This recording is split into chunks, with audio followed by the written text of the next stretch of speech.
Imagine being so broke, so desperate, so completely out of options that when a cold, powerful stranger slides a business card across the table and offers you $300,000, you say yes, no questions, no hesitation, because the alternative is losing everything.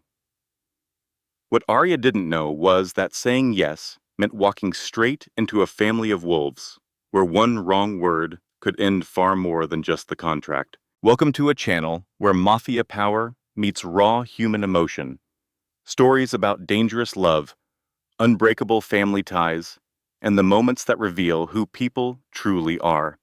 This story will remind you that kindness costs nothing, but silence? Silence has a price every single one of us eventually pays. Like this video, if it gave you chills, share it with someone who loves a good drama, comment your favorite moment below, and subscribe because the best stories are just getting started. The kitchen was its usual brand of chaos, but she just put on a brave face and dove in. Then table 12 came in. Four guys who reeked of old money. Three were loud, but the fourth one was quiet, watchful.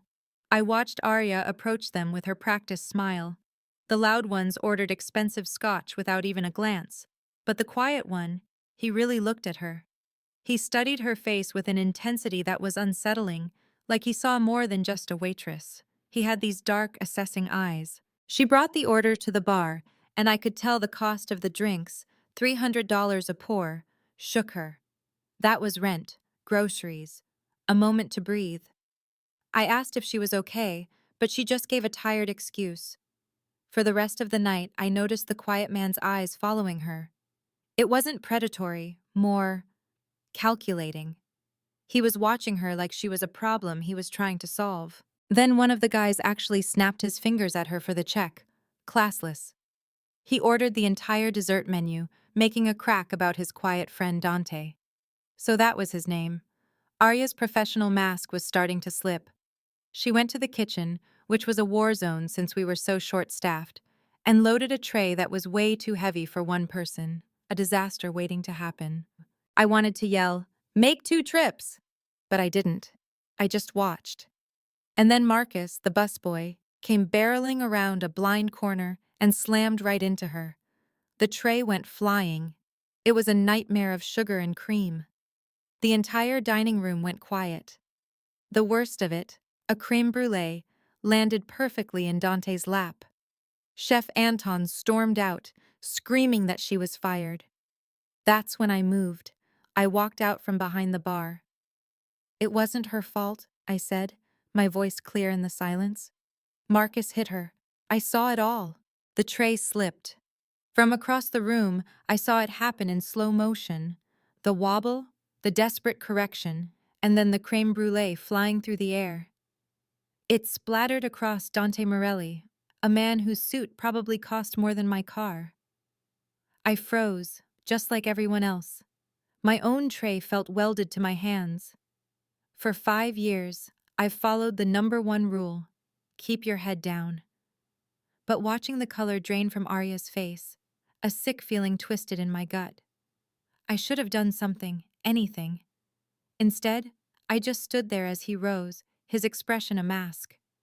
When he moved toward her, I think we all held our breath, expecting the worst.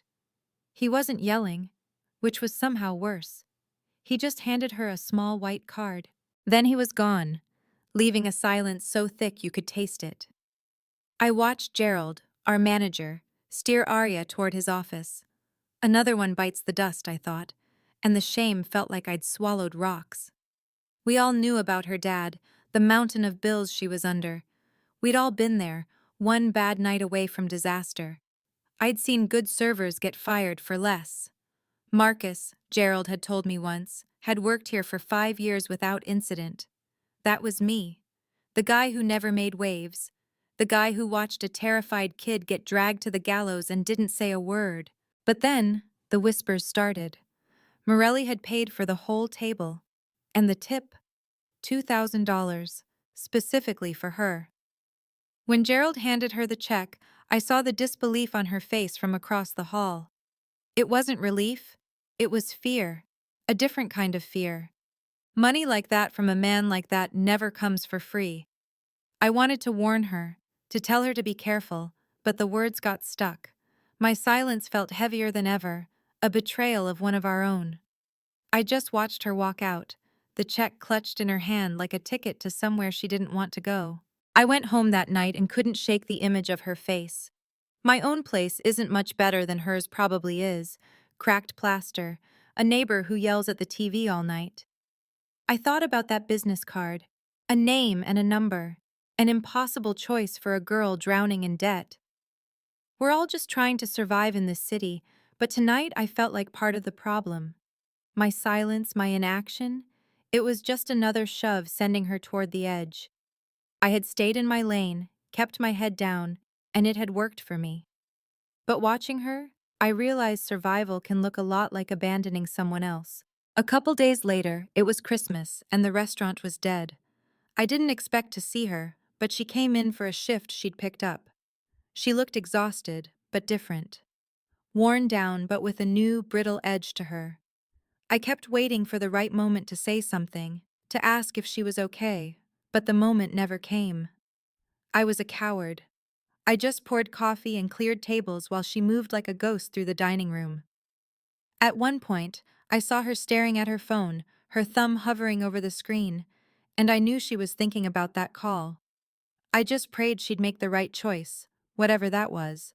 I still remember the day she first came to my elevator. The gleam of the town car outside was brighter than the hope in her eyes, which were wide with the fear she was trying so hard to hide. She clutched a purse with worn edges, her hands trembling as I smiled my practiced professional smile.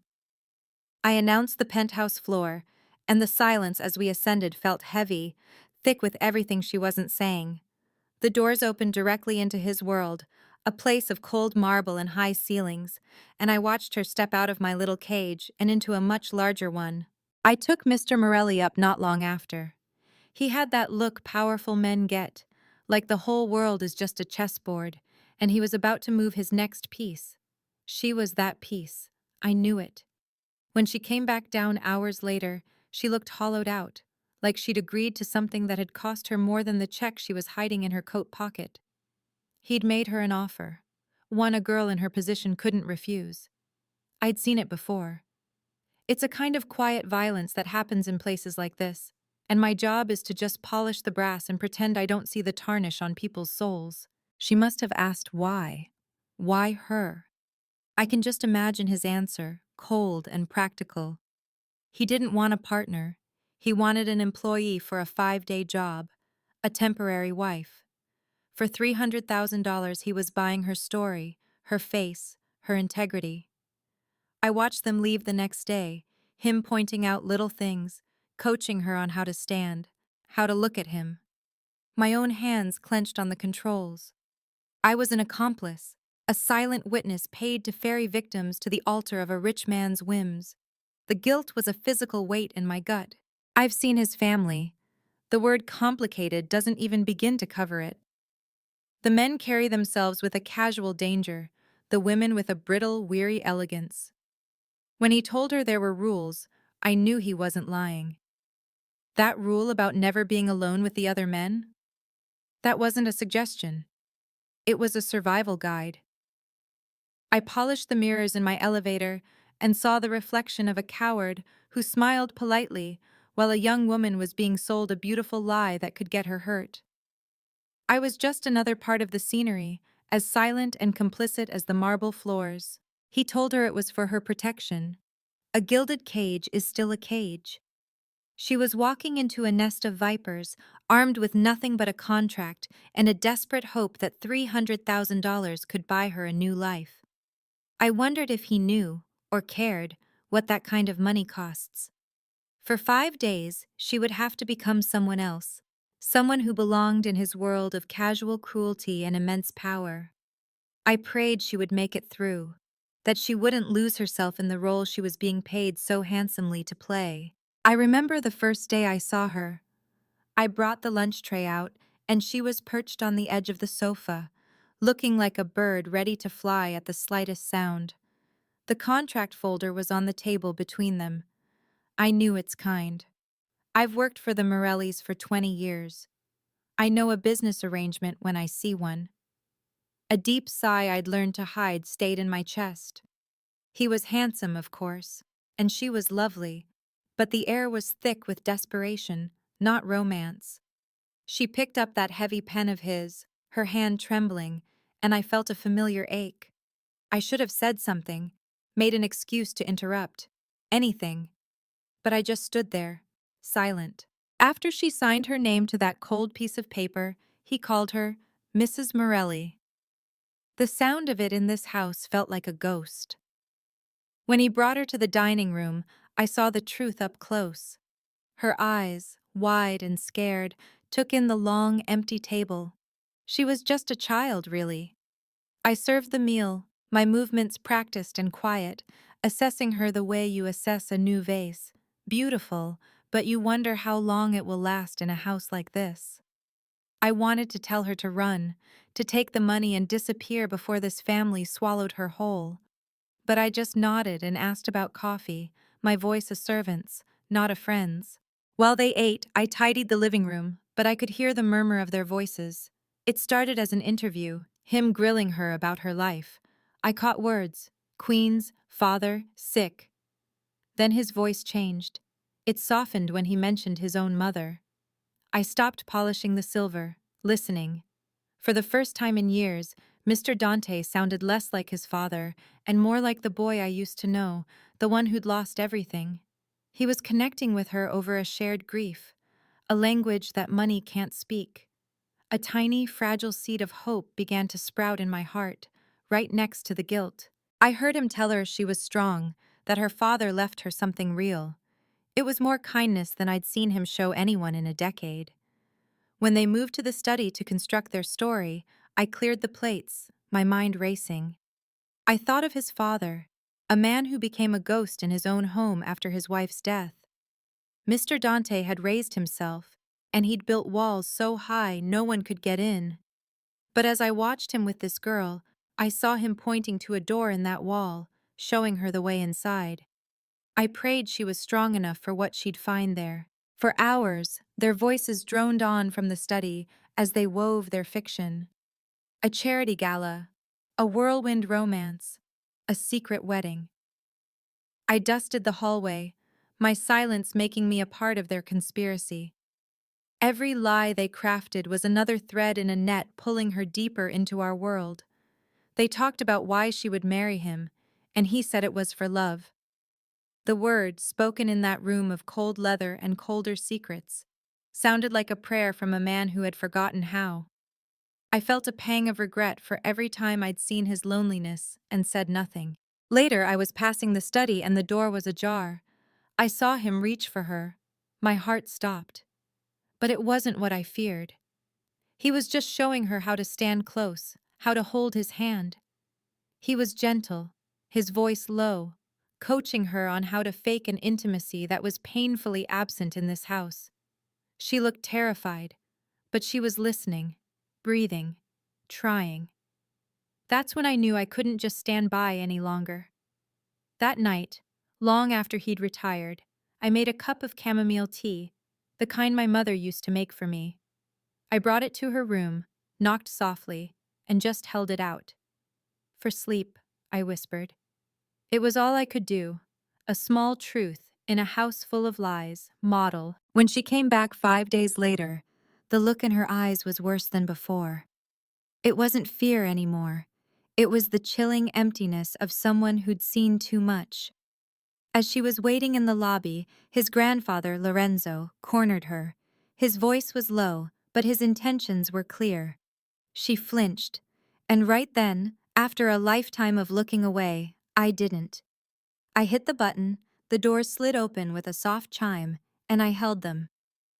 "Your car is ready, Miss Bennet," I said, my voice steady and loud. For the first time I held the door for her, not because it was my job, but because it was the right thing to do. The first time I saw her, I knew the story wasn't real. I've worked for the Morelli family for 5 years, and you learn to spot the outsiders. Her clothes were brand new, stiff, like a costume she hadn't broken in yet. She clung to Mr. Dante's side, but her eyes darted around, taking in the sheer weight of the mansion, the heavy portraits on the wall, and the family that looked right through people like me. I saw Mr. Lorenzo, the old patriarch, size her up with those sharp, unforgiving eyes. He was the one everyone had to please. But the real danger, the one I always watched for, was Marco. I saw him slide up to her when Mr. Dante was pulled away. His smile was poison, something I'd seen him use on other girls, even staff. I was just supposed to be clearing glasses, fading into the wallpaper, but I heard him, his voice dripping with condescension. I should have done something, dropped a tray, made a noise, anything. But I froze. I always did. That's the guilt I carry. I watched him back her into a corner, saw the fear spark in her eyes before she masked it with a brave face. Mr. Dante came back just in time, his voice like a crack of thunder that made Marco slink away, but the damage was done. I saw the tremor in her hands afterward. It was my job to be invisible, to protect the family's secrets, but in that moment, I felt like a coward. Protecting them meant protecting him, and he didn't deserve it. I promised myself I wouldn't stay silent again. I would keep my eyes open, not for the family's sake, but for hers. She was in a den of wolves, and no one else seemed to care. I watched her with the old man later, saw them looking at a photograph of his late wife. From the doorway, I could see a genuine kindness in her. She wasn't just a good actress, she was a good person, caught in a lie that was bigger and more dangerous than she knew. She held a black credit card, the kind without a limit, like it was a snake. I knew it was his. I'd seen him use it before. It was a business expense, he'd probably said, a way to make her look the part. But the clothes couldn't hide the fact that she didn't belong. They couldn't protect her. She was playing a role, trying to be the woman who could plausibly be his wife. But all I saw was a young woman in over her head, desperate to earn enough money to escape whatever life she was running from. When she looked at the old photo of Lorenzo's wife and spoke about her, her voice was soft and real. She wasn't lying then. She was connecting with the only other person in the room who understood true love, even if she was only pretending to have it herself. That's when I knew she deserved more than my silence. The next day, I saw my chance. Or rather, I saw Marco make his next move. He found her alone in the library, near the back stacks. I was supposed to be dusting, but I stopped, hiding behind a bookshelf. He was closer this time, blocking her exit, his voice low and menacing. He wasn't charming anymore. He was threatening. My heart pounded in my chest, a frantic drum against my ribs. I thought about screaming for Mr. Dante, but I knew Marco would just deny it, and I'd be the one fired for making a scene. So I did the only thing I could think of. Quietly, I pulled out my phone. My hands shook so badly I almost dropped it, but I managed to open the camera and press record, capturing his words, the cruel twist of his mouth, the way she flinched when he reached for her arm. I remember the day the lie began. It was the platinum ring that caught my eye first, simple and heavy on her finger as she stepped out of the town car. I'd seen Mr. Dante my whole life, but never with a woman who looked at him like that, a mix of fear and resolve. From my post by the door, I heard him coaching her, quizzing her on a life they never lived. The Brooklyn Bridge, Piccolo Angelo, a love story for New York. It sounded like a movie script, polished and fake. When he asked her what he drinks, she answered, "Water mostly. You like to stay in control." I almost flinched. She already knew him better than most. He looked at her then, a flicker of something real in his eyes, something like respect. "Good, you're a quick study," he'd said. I watched them from the window as they walked up the long, snow-covered drive. I wondered if he warned her about this place, about us, about the smiles that were really daggers and the love that was always a transaction. When he took her hand, it looked natural, but I knew it was just part of the show. I'd seen him do it before, though never with this much at stake. The house loomed over them, a stone beast that swallowed people whole. I've swept its floors and polished its silver long enough to know its secrets. Welcome to the Morelli family compound, I heard him say, his voice laced with an irony she couldn't possibly understand yet, where Christmas comes to die. When she laughed, a genuine startled sound, a little part of me hoped. But hope is a dangerous thing in this house. Mrs. Francesca opened the door with a smile that never reached her eyes. I've seen that smile 1,000 times. It's the one reserved for threats and unwelcome surprises. My wife, Mr. Dante said, and the word hung in the cold air. I held my breath, watching as the lie took root in our marble entryway. When Mr. Lorenzo, the old man himself, finally appeared, the silence was so thick I could feel it pressing on my chest. I've seen him tear men down with a single look. I expected fury, an explosion. But then he smiled, a real smile that crinkled his eyes, and pulled her into a hug. I stood frozen, a ghost in my own home, watching him welcome her. He called her beautiful, intelligent. He bought the whole story. As they spun the tale of a chance meeting at a gala, of a whirlwind romance that spanned 7 months, I felt a familiar sickness in my stomach. The lie was mostly truth, which made it easier to sell. Dante spilled wine on his jacket, and I helped him get the stain out. We started talking, and she looked up at Dante, channeling warmth and affection. Mr. Lorenzo ate it up, comparing her to his own Sophia. He didn't see the terror behind her eyes, the way her hand trembled in Mr. Dante's. But I saw it.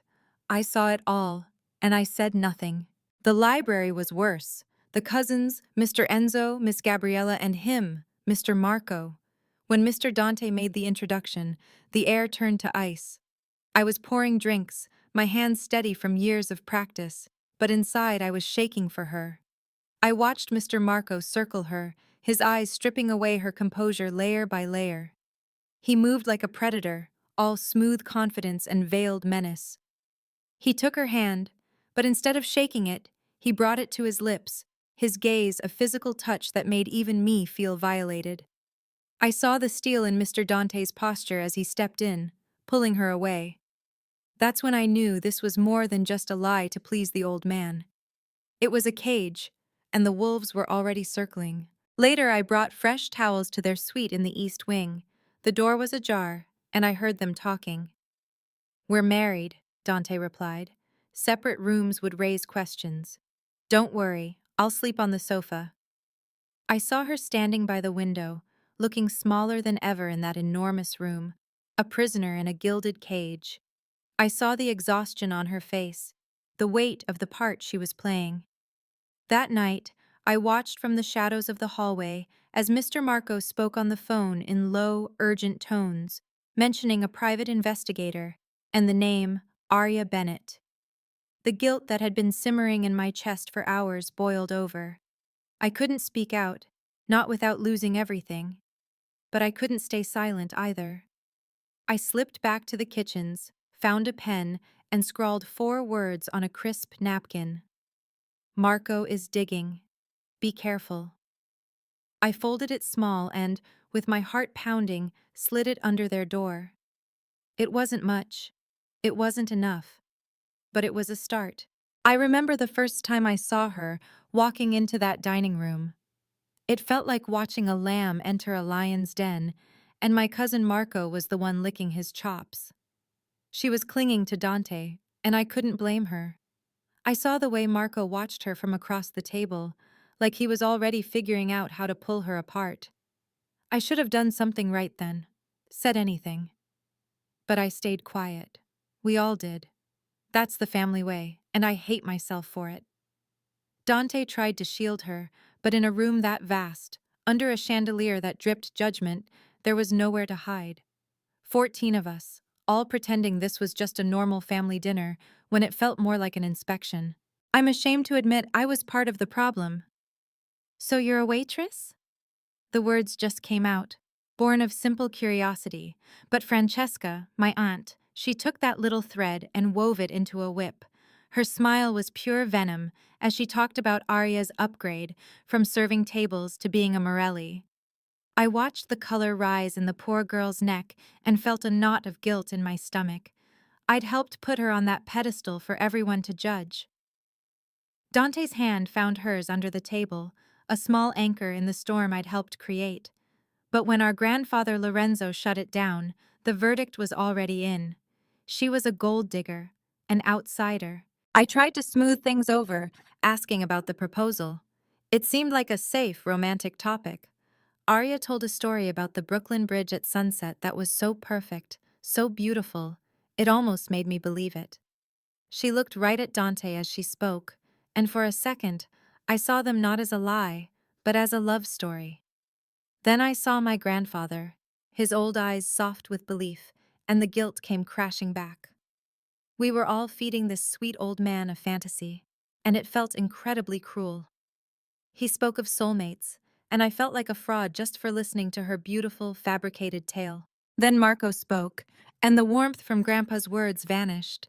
He talked about knowing when someone was meant to be yours, about fate, but his eyes were locked on Arya. It wasn't romantic, it was predatory. I saw Dante's hand tighten on hers, a silent, desperate warning. I held my breath. Even Grandpa's toast felt heavy. He welcomed her, but it was a welcome laced with the weight of our family's expectations. He was telling her she was one of us now, but it sounded more like a life sentence. After dinner, I knew I couldn't stay silent anymore. It wasn't much, but it was something. I found her on a sofa and just told her the truth. I warned her about Francesca's protectiveness, but more importantly, about Marco. It's our family's ugliest secret.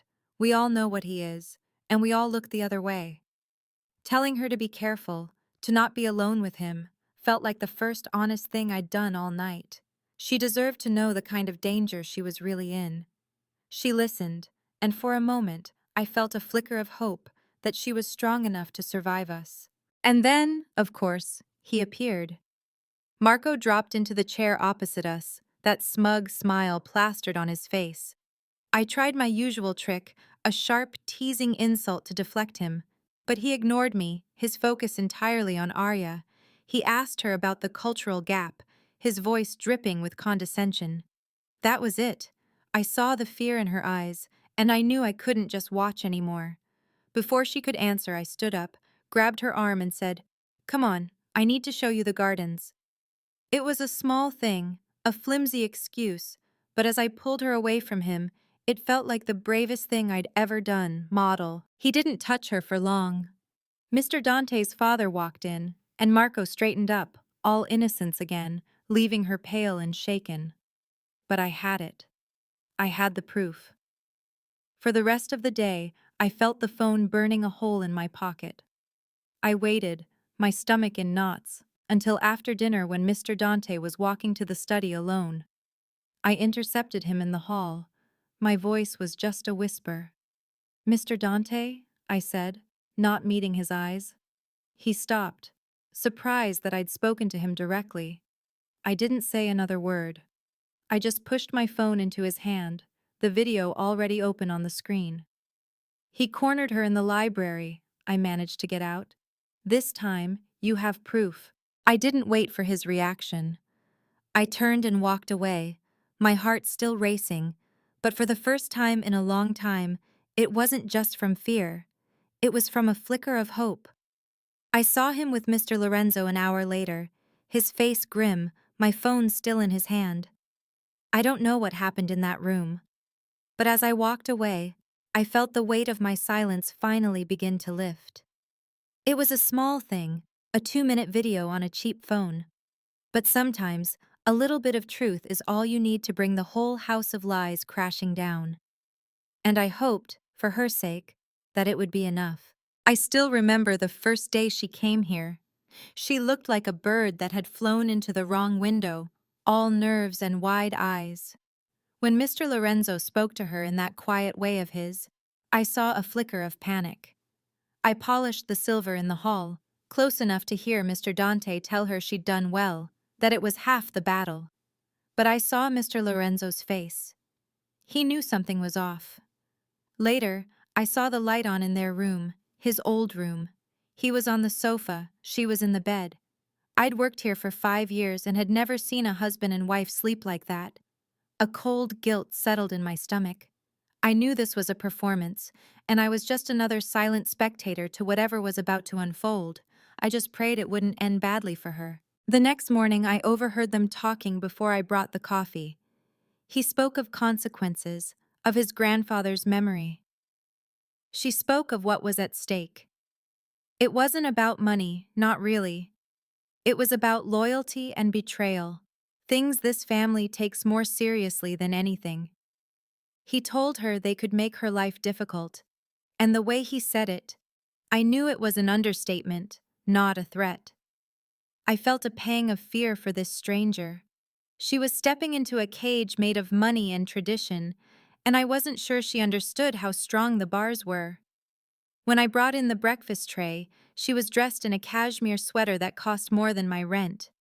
She looked the part, almost, but her eyes still held that same lost look from the day before. At breakfast, Mr. Lorenzo asked about her plans, whether she'd keep working. It felt like a test. I was clearing the plates from the sideboard when I heard her answer. Something about balance and support. It was a good answer, a safe one. But then Mr. Lorenzo talked about his Sophia, his true partner, and the sincerity in his voice was so heavy it felt like it could crack the crystal glasses. I saw the girl, Arya, flinch, just for a second. To lie to a man like that, about something he held so sacred. I knew then this was more than just a family drama. It was a quiet cruelty, and I was dusting the furniture around it, saying nothing.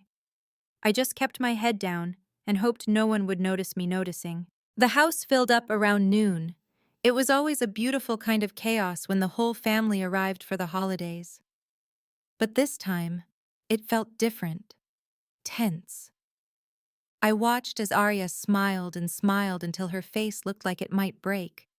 She was trying so hard to keep up with the names, the inside jokes, the history she couldn't possibly know. Mr. Dante stayed close, a shadow at her side, his hand a constant pressure on her back. He was guiding her, protecting her. But there was another shadow I saw, one that made my own blood run cold. Mr. Marco. His eyes were always on her. It wasn't admiration, it was ownership. The way he watched her made the fine hairs on my arms stand up. I'd seen that look before and it never ended well. Aunt Teresa was a storm of perfume and warmth, pulling Arya into a hug and declaring she was lovely. It was a moment of genuine kindness in a house that was starting to feel like a stage for a tragedy. For a while, with the Christmas music playing and the children laughing, you could almost forget the tension. You could almost believe they were a real family, that she was really one of them. But I couldn't forget.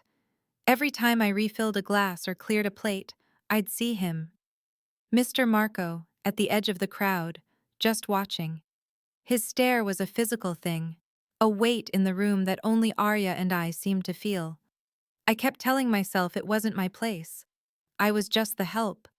But my silence felt heavier with every passing hour. Later, I was carrying a tray of empty glasses back to the kitchen when I saw her slip down the hallway toward the powder room. A few moments of peace, I thought. She deserved at least that. But when she came out, he was there. Mr. Marco, waiting for her like a spider. My heart hammered against my ribs. They were alone. He blocked her way, his voice low and menacing. I could see the color drain from her face as he moved closer, backing her against the wall. He said something didn't add up. My hands started to shake, rattling the glasses on my tray. For years, I'd been invisible, silent, but seeing the raw fear in her eyes, I couldn't be. I took 3 steps back, out of his line of sight, took a deep breath, and let the heavy silver tray crash to the marble floor. I remember the first time I saw his cruelty up close. I was polishing the hall mirror, trying to be invisible, when I saw Marco corner her. His voice was a low poison, calling her a waitress in a costume. I watched her stand tall, but I could see the tremor in her hands from where I stood. My throat closed up. I should have dropped something, made a sound, anything. But I stayed silent. hidden by the turn in the corridor, and the guilt of it has been a stone in my gut ever since. I just watched him walk away, leaving her to steady herself against the wall, all alone. Dinner was a performance. 20 people around that massive table, and all I could see was him watching her. She kept her eyes down, but I felt his stare from across the room where I was serving the wine. Then Mr. Lorenzo stood up, so frail, and told everyone it was his last Christmas. He spoke of family and love, and his eyes on Dante and Arya were filled with such peace. Every bite of food they served felt like part of the lie, a lie I was helping to maintain by just being there, by saying nothing. I could hear their muffled voices from the guest suite late that night. I shouldn't have been listening, but I couldn't help it. The sound was so full of sorrow. I wondered if the weight of deceiving a dying man was crushing them too. He was a good man, Mr. Lorenzo. He didn't deserve this. And she, a stranger caught in this family's web, deserved better than to carry this burden. I think that's when I started hoping the lie might somehow become true, just to make the hurt worthwhile. The confession I overheard was quiet, stark. He felt broken, he said. He did it so his grandfather could die believing the family legacy of love wasn't ending with him. A lie for the sake of peace. It was a terrible, beautiful reason. I watched his shadow move to the edge of her bed, keeping a respectful distance. In that moment, they weren't pretending. They were just two people, lost and impossibly lonely in that big, quiet house, sharing a truth that no one else was allowed to see. I remember that first morning like it was yesterday, Christmas Eve. I was laying out the green sweater dress for her, the one I'd suggested, when I saw her staring at the wedding ring on her finger. It looked as foreign on her as the fear in her eyes, a fear she was trying so hard to hide. I'd worked for the Morellis for 30 years, and I knew a lie when I saw one. My heart ached, and the guilt settled in my stomach like a stone. I was helping them sell this story, and I knew it was wrong. She looked like a ghost pretending to be a bride. Downstairs, the breakfast room was a storm of noise and laughter, a chaos I knew well. I watched from the doorway as Dante found her, his hand on her back, a kiss planted on her temple for everyone to see. It looked practiced, a perfect performance. I saw her slight flinch, the brief flicker of panic before she smoothed it over with a smile. As I cleared plates, I listened to them weave their pretty story for the cousins. Every word felt like a thread in a net tightening around her. Across the table, Francesca watched, her eyes narrowed. She knew something was off, too. Later, during the tree decorating, the air grew thick with unspoken things. It's a beautiful tradition, each ornament a piece of their history. But when Marco held up that night chess piece, his eyes locked on Arya, a chill went down my spine. It was a threat, plain and simple, a warning I'd seen played out in this family before. I just stood there, polishing silver that didn't need polishing, my silence making me a part of it. My hands froze, gripping the cloth, a silent prayer on my lips for the girl. But then it was her turn. She took the little glass heart from Dante and spoke. Her voice didn't waver. She talked about love being a choice you make every day, about showing up even when it's hard. The whole room went quiet, hanging on her words. I saw tears in old Lorenzo's eyes, and for a second, I almost believed her. I almost forgot it was all a contract. It was in that moment I saw her strength, a quiet resilience that shamed my own fear. The afternoon was worse. I served tea in the conservatory, a silent witness to Francesca's interrogation. The questions were like tiny, sharp knives, each one meant to make Arya bleed. I wanted to spill the whole tray on Francesca, to do anything to make her stop. But I just poured the tea and offered biscuits, my face a mask of polite service, while inside, I was screaming.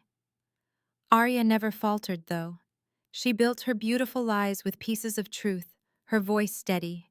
She answered every question, spun every tale, until Francesca finally fell silent, defeated for now.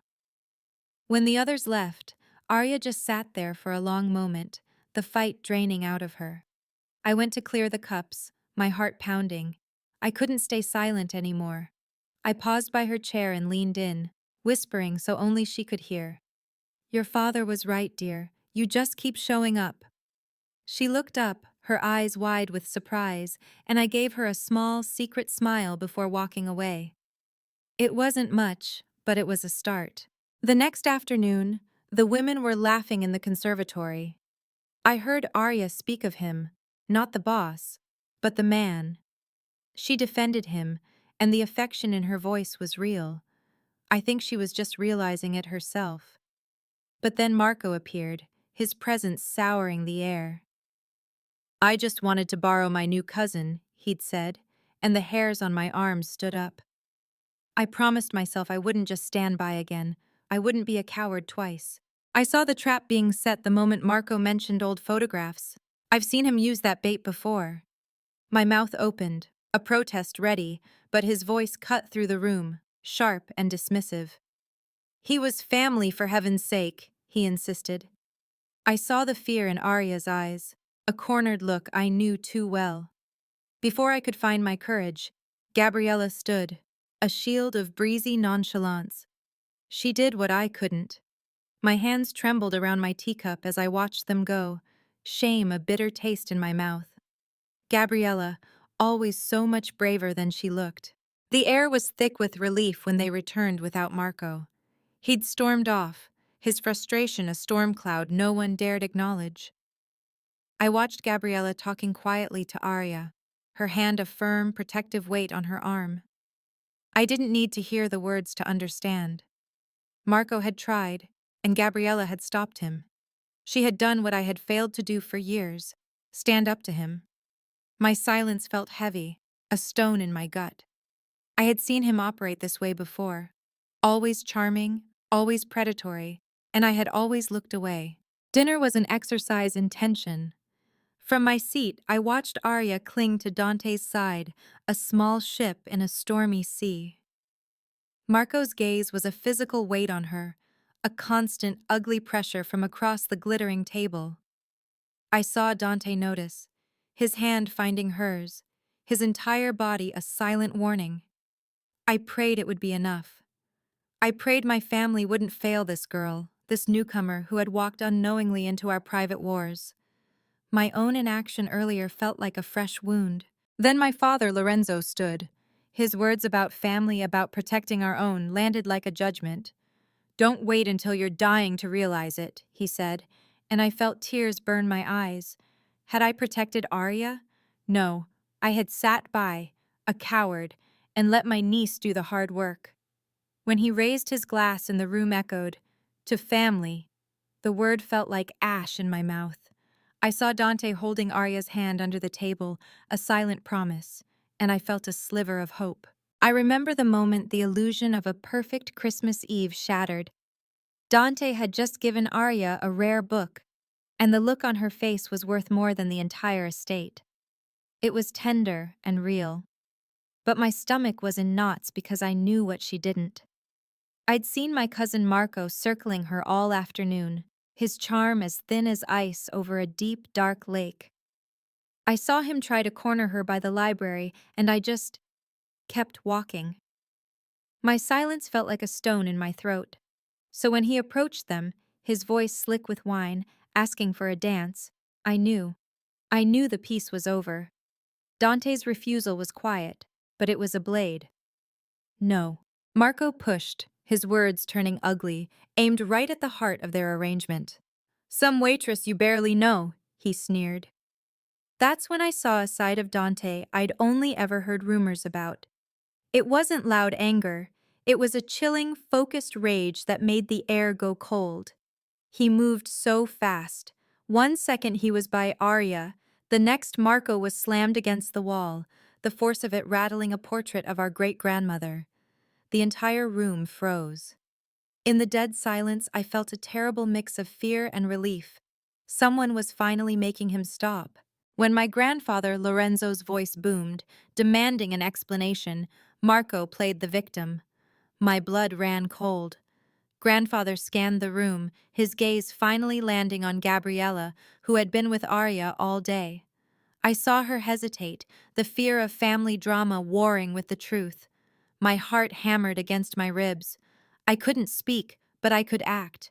I caught her eye from across the room and gave one sharp, deliberate nod. It was a tiny gesture, a secret between us, but it said everything I was too cowardly to say out loud. I saw it. Tell him. It was enough. Gabriella's voice, though shaking, was clear as she told grandfather everything. The party dissolved after that. The warmth was gone, replaced by hushed whispers. I watched Dante turn to Arya, his hands gentle on her shoulders. He didn't have to raise his voice anymore. The fierce protectiveness in his eyes as he looked at her was a fortress. She wasn't alone. It was so much more than an act. This was real. As they walked upstairs, they moved in a silent, unbreakable tandem. My small act had helped, but the guilt remained. I should have been the one to speak up for her. I should have been braver. That night, I lay awake, staring at the ceiling, the scene replaying in my mind. In a family built on appearances and quiet agreements, Dante's fury was the most honest thing I had seen in years. He wasn't defending a business deal. He was defending a person. His person. He was willing to risk grandfather's wrath for her. I realized then that whatever had started as a contract between them had grown into something else entirely, something fierce and true that none of us, maybe not even them, had expected. The next morning, the snow outside seemed to promise a fresh start. Downstairs, the mood was tense, but Marco was nowhere to be seen. I saw Dante and Arya walk into the breakfast room, and the quiet understanding that passed between them was undeniable. Seeing them, I felt a flicker of hope, hope that something real could grow from something fake. And I made a silent promise to myself. My nod had been a start, but it wasn't enough. Next time, I would find my voice. I would be brave too. The next morning, I was the one sent to knock on their door. I knew something had shifted. At the breakfast table, Marco's absence was a deafening silence. Then Lorenzo spoke, his voice weak but clear. He had sent Marco home. He turned to Arya, his apology simple, dignified, and absolute. "I apologize on behalf of the Morellis," he said. "You are family now, and family protects its own." The words were a balm and a rebuke all at once. Finally, someone had done the right thing. In the quiet of the afternoon, I found Arya by the window. I pressed a silk scarf into her hands. "I'm sorry," I whispered, the words I should have said yesterday, "for not speaking up." It wasn't a grand gesture, just a small admission of my failure. But in her eyes, I saw not judgment, but a flicker of understanding. It was a start, a small, hopeful promise that maybe, just maybe, we could finally become the family my father always wanted us to be. Model. When I saw Mr. Lorenzo going up the stairs that night, leaning so heavily on his cane, I knew. My heart hammered against my ribs. I followed at a distance and saw exactly what I feared. Marco, lurking in the shadows down the hall from their room, listening. When the old man's voice carried, "I'm not a fool," I saw Marco smile. He was ready to pounce. So I let the silver water pitcher I was holding slip from my hands. It hit the marble with a deafening crash. Marco flinched, his moment ruined, and vanished before anyone saw him. I just knelt and started picking up the pieces, my small act of truth in a house full of lies. The next week, I overheard Gerald talking to one of the chefs. "Yeah, the Morelli girl. She's on thin ice. One more mistake and she's out. I don't care who her new friend is." Something inside me snapped. All that guilt, all that shame from standing by and doing nothing, it boiled over. I walked right up to him. "Gerald," I said, my voice low but steady. "Her name is Arya, and that was an accident. She's a hard worker who deserves a fair shot." He just stared at me, shocked. I'd never spoken out of turn in 5 years. I turned and walked back to my section, my heart hammering. It wasn't much, but it wasn't silence. It was a start. I remember the day she arrived. Another business deal for Mr. Dante, I thought. Just one that happened to have a pretty face and scared eyes. I saw the stiffness between them, the polite distance that screamed strangers. It felt wrong, watching him use a person to solve a family problem. I polished the silver and held my tongue, but the guilt was a heavy weight. Then, old Mr. Lorenzo came. I was dusting in the hall, and I heard everything. He wasn't fooled, not for a second. He spoke of dying, of wanting his grandson to find the courage to risk his heart, not just manage his portfolio.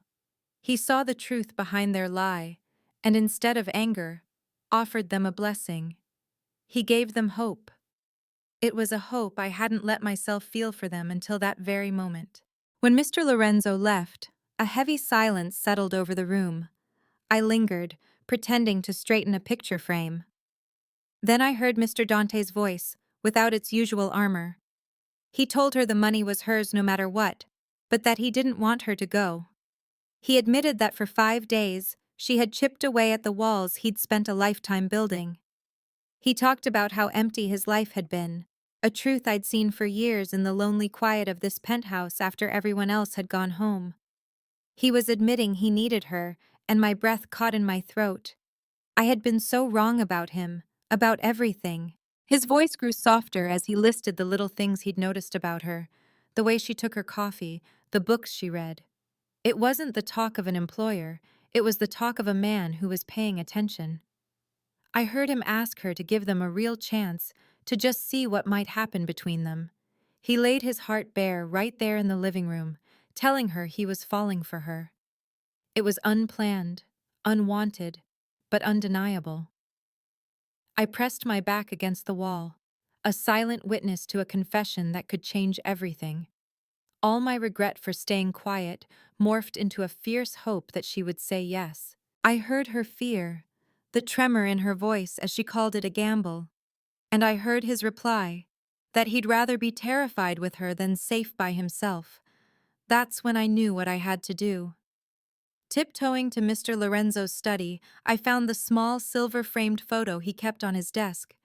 A picture of him and his beloved wife, young and radiant with joy. My hands shook as I carried it back. They were so lost in each other's eyes, they didn't even see me enter. I quietly set the photo on the small table between them, a silent reminder of the Melly legacy of love, of the hope the old man had for them. I left without a word. My small part played, praying it was enough. I remember the day it's all changed. I was polishing silver downstairs when I heard them, Dante and Arya, their voices a low murmur from the top of the stairs. It was the same day I overheard Marco telling his cousin that the girl was just a grifter playing a part. My hands froze. I should have spoken up, but I was just the help. What could I say? Then I saw them come down, Dante's arm around her, his face softer than I'd seen it in years. He was actually smiling, a real smile. She looked up at him, and in that one glance, I saw it wasn't an act anymore. Not for either of them. A sliver of hope cut through my fear. Maybe, just maybe, love was going to win this fight. They stood there for a moment, wrapped up in their own world, the happy chaos of the family buzzing around them. For the first time, I felt a terrible guilt for my silence, a silence I knew I couldn't keep forever. Mr. Lorenzo was fading. We all saw it. I'd bring him his tea and see him looking smaller in his big chair each day. The hushed calls to the doctor became more frequent. Then came the evening he asked for Dante and Arya in his study. I was tidying the hall when they went in. When they came out, Dante was holding an envelope, his expression unreadable, but Arya's hand was tucked in his.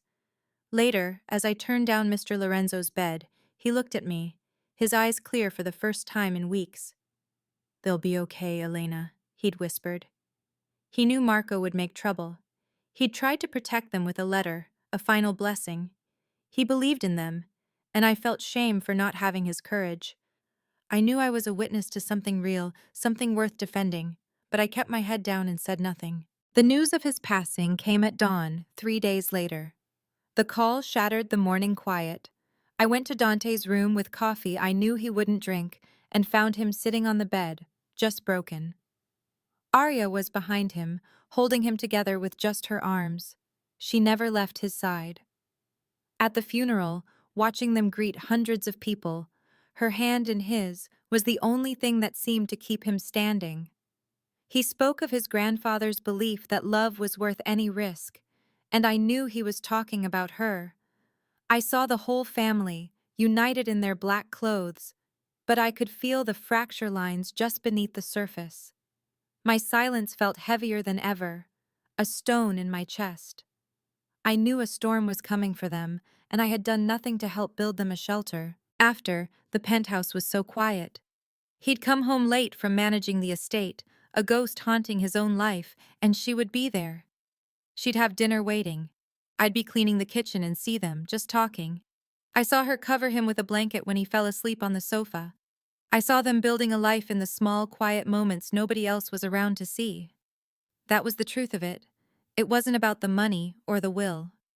Then the lawyers called. Marco was making his move, just as Mr. Lorenzo predicted. I stood outside the study, my heart pounding. I'd been quiet for too long, hiding in the shadows. But I had seen the truth. Straightening my apron, I knocked on the door. It was a small sound, but for me it was everything. I had to tell them what I knew. I still see it clear as day. The moment he walked into the restaurant, all expensive suit and cold power, and my friend Arya looking like she was one stiff breeze away from falling apart. I was behind the service bar when it happened. The spilled dessert, the flash of terror on her face, the way his anger just stopped, replaced by an unsettling focus. He handed her his card, and a piece of me screamed, "Don't do it." But I said nothing. When she quit that night, whispering about a crazy opportunity, I just hugged her goodbye. I let her walk into that darkness, and the weight of that silence has been my shadow ever since. I told myself it wasn't my place to interfere, but I knew I was just a coward. For months, I heard nothing. I convinced myself she'd been chewed up and spit out by whatever world that man belonged to. Then his family was in the news. The patriarch, Lorenzo, had passed. And there was Arya's name, listed as the wife of his heir, Dante. My first thought was bitter and ugly, that she'd played some long game and won. That judgment felt like acid in my throat. I'd seen her desperation, knew the hole she was in, yet it was easier to believe the worst than to hope for the best. I stayed quiet, stewing in my guilt, watching her life unfold in gossip columns from a distance. The phone rang one Tuesday. It was a lawyer. He said some relative named Marco was fighting the will, claiming the marriage was a setup. He asked if I could speak to Arya's character, to her situation before she met Dante. My whole world stopped. This was it. A crossroads. I could lie, say I didn't know her well, and go back to my quiet life. Or I could finally speak the truth I'd swallowed for so long. I thought of Arya's hands shaking as she counted her tips, of the hushed, tearful calls to her landlord I always pretended not to hear. "I'll make a statement," I said, my voice barely a whisper, but feeling louder than a shout. I told them everything. About the eviction notice she hid in her apron, about the days she worked doubles on an empty stomach, about the suffocating despair that clung to her like a second skin. I told them she wasn't a gold digger. She was just a girl trying to keep her head above water.